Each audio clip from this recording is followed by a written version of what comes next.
Your husband? You mean Michael? Oh no, he can't possibly come to the phone right now. He's incredibly swamped with very important matters. That's how Charlotte's Tuesday morning began, a knot tightening in her stomach as she heard a woman's voice answer her husband's cell phone, a voice laced with a condescending tone, as if Charlotte had no right to call her own husband Michael. All she'd intended was a gentle reminder about his blood pressure medication. A sudden panic had seized her when she realised he'd left them on the kitchen counter, having rushed out the door. She'd been ready to drop everything, grab her keys and drive them straight to his downtown office, no questions asked. Instead, she was met with a curt dismissal from some snippy young thing.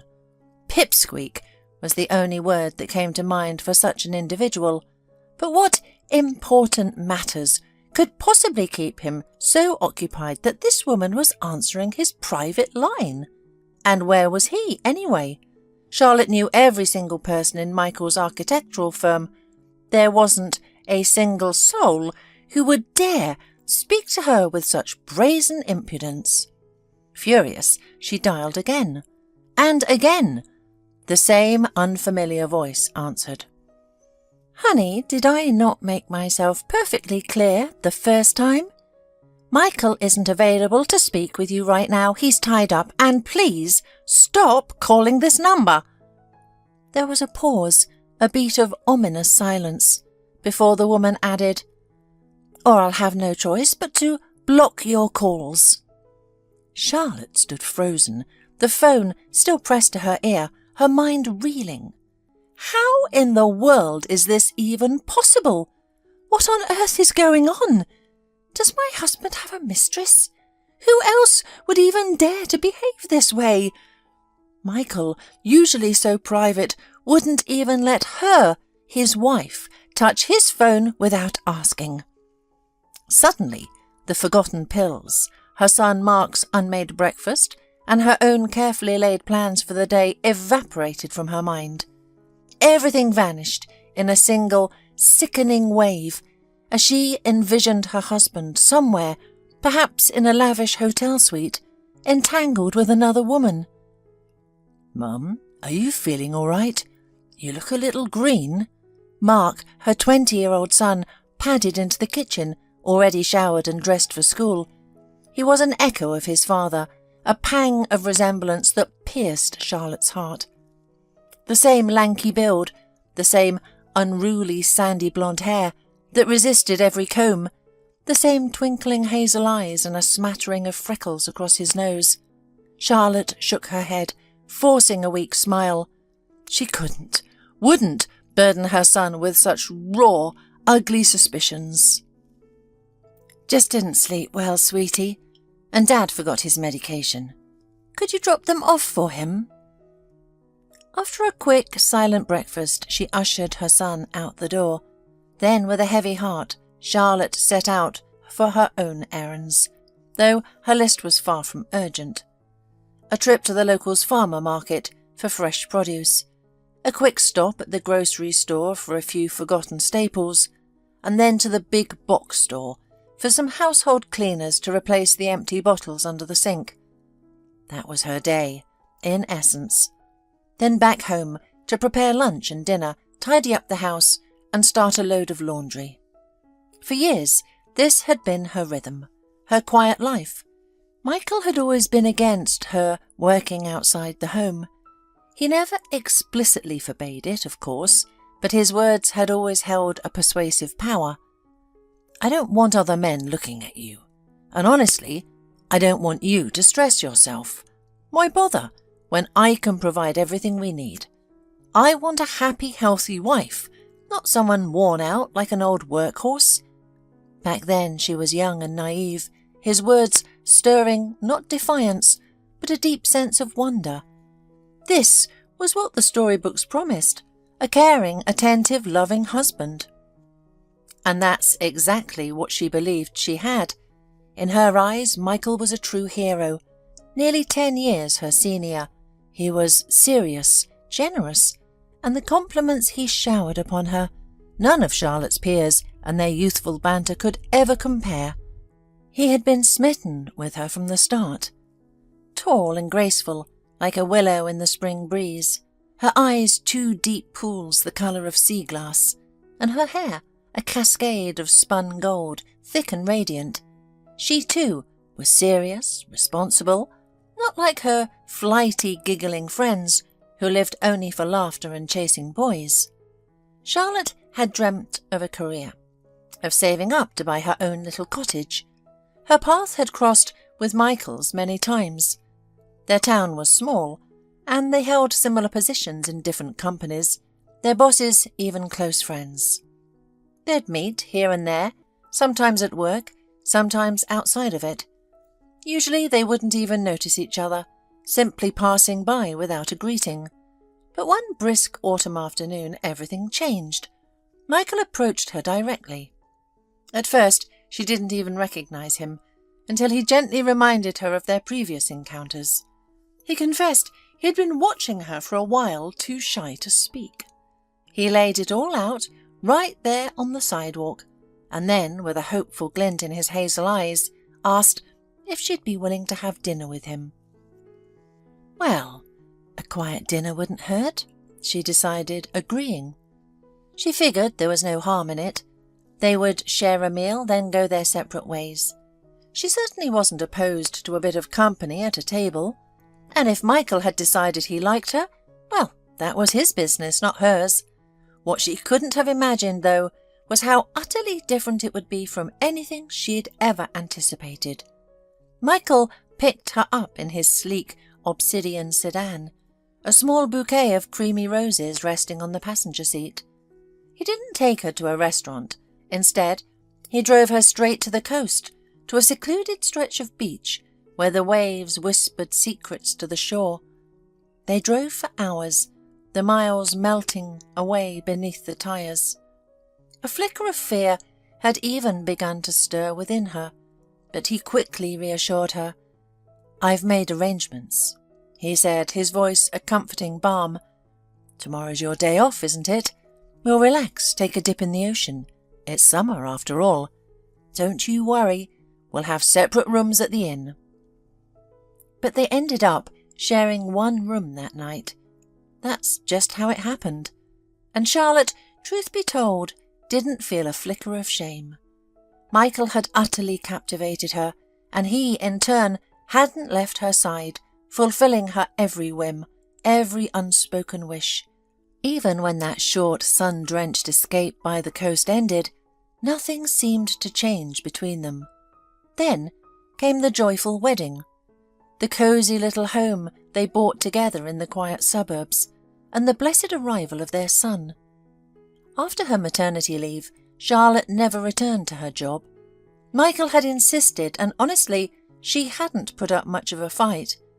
His words about wanting a happy, healthy wife had resonated deeply, painting a picture of a devoted husband who only wanted her well-being.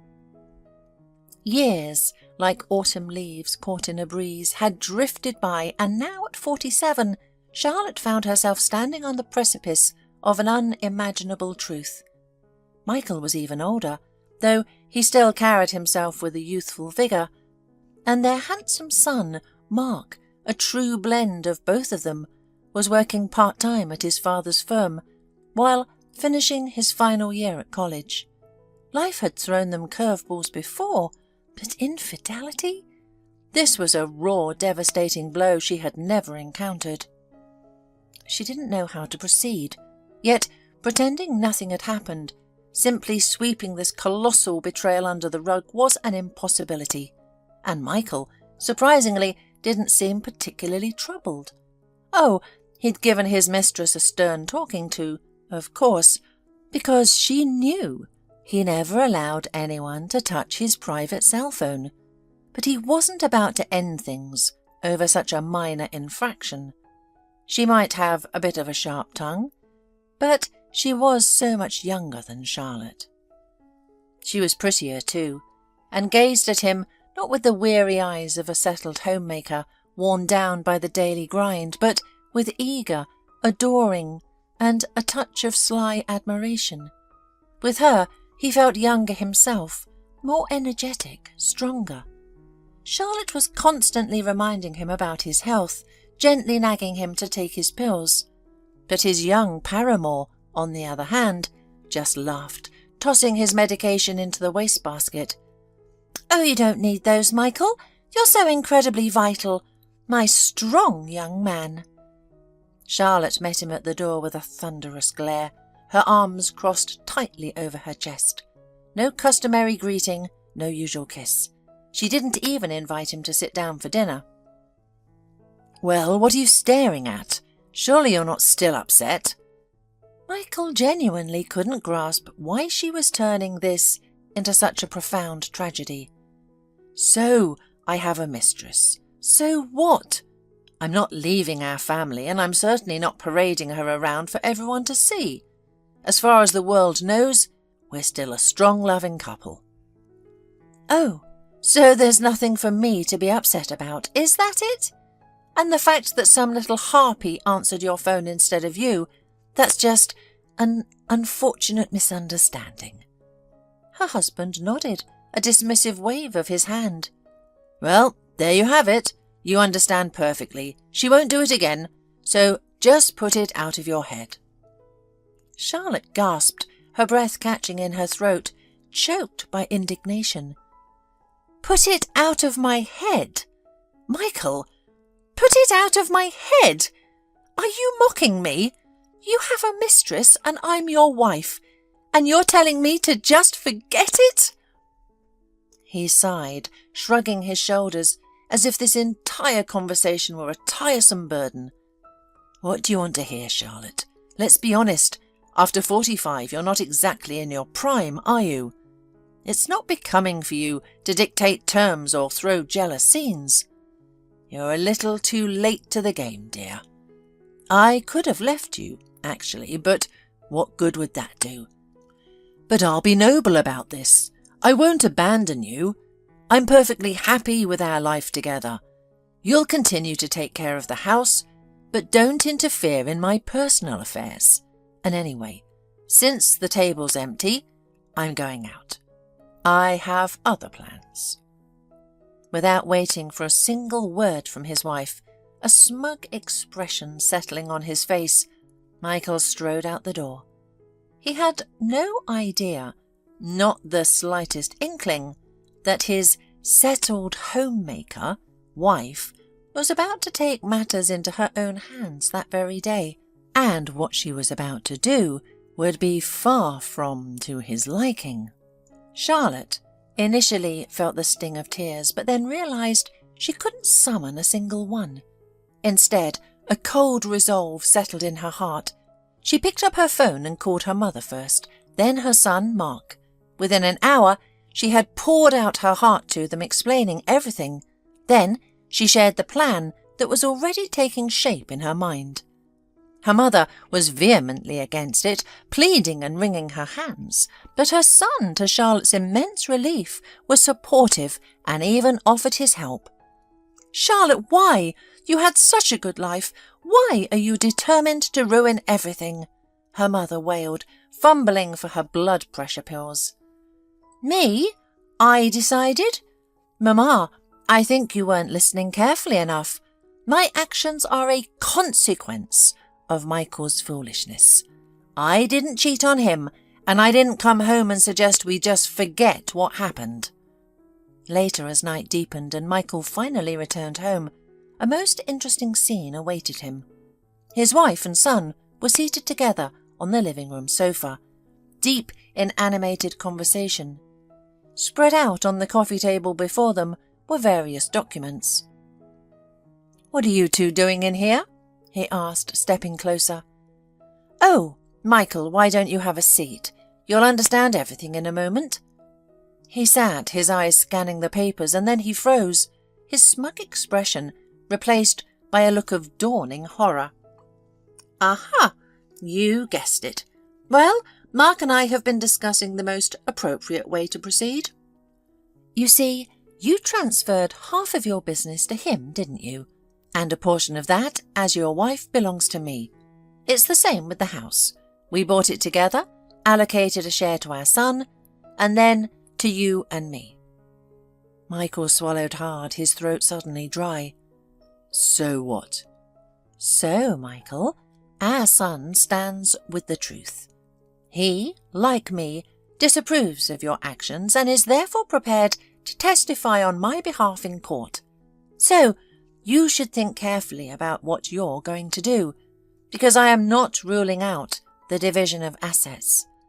We would be entitled to 2/3 of everything, if it comes to that." Michael's face turned ashen. He hadn't for a moment conceived that Charlotte would be this furious with him. He'd suspected she'd be upset, certainly, but for it to escalate to divorce, to the gut-wrenching ache in his chest and the sudden numbness in his fingertips as they discussed dividing assets, that was beyond his comprehension.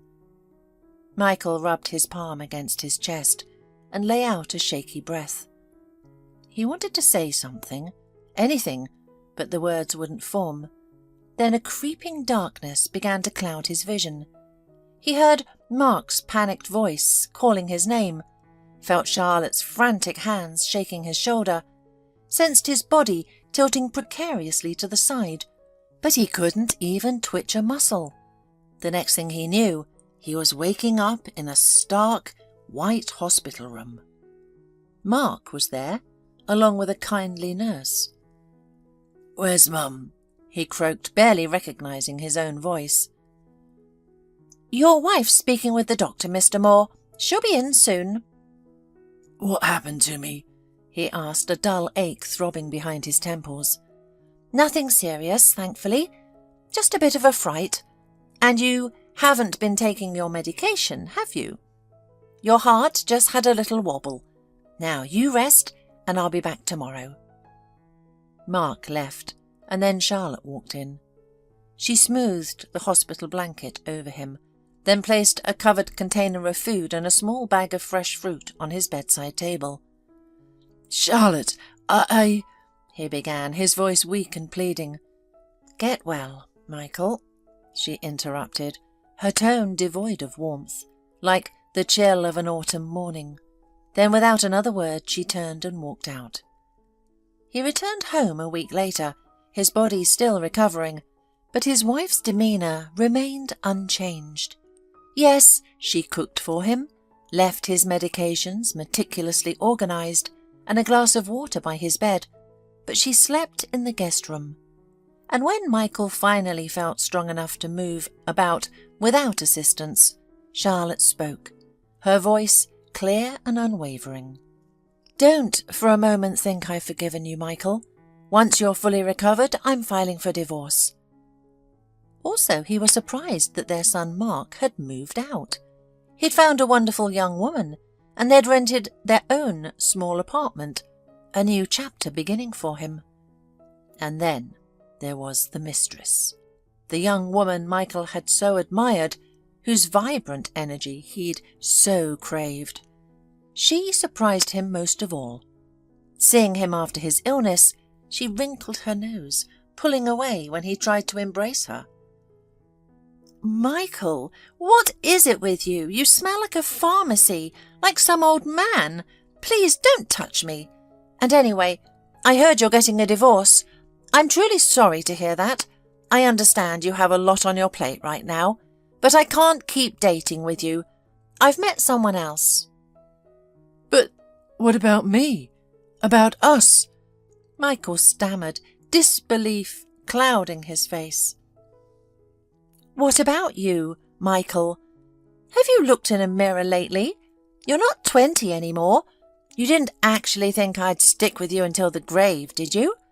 You have aches and pains, doctor's appointments, all those elderly concerns. Honestly, they're just not for me." He was in shock. So this was it. To her, he was an old man. But when she was spending his money, she seemed to have a very different opinion, didn't she?